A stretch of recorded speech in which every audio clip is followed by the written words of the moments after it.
మహాభారత యుద్ధం జరిగిన కురుక్షేత్రం ఎక్కడ ఉంది, ఆ పేరు ఎందుకు వచ్చిందంటే కేవలం మహాభారత యుద్ధం జరిగిన స్థలం మాత్రమే కాదు, దీనికి ఒక చరిత్ర ఉంది అని స్థల పురాణం చెప్తుంది. ద్వాపర యుగం కన్నా ముందే ఈ ప్రదేశానికి కురు అనే రాజు వచ్చాడు. పొలం దున్నుతున్నాడు.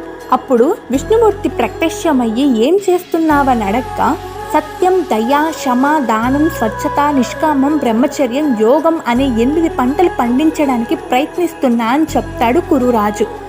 మహావిష్ణువు మెచ్చుకొని స్వయంగా ఏం వరం కావాలో కోరుకొని అడుగుతాడు.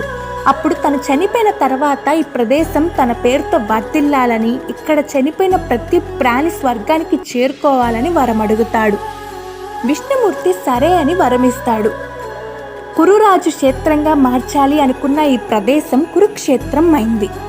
ఈ కురుక్షేత్రం ఇప్పుడు హర్యానా రాష్ట్రంలో ఉంది.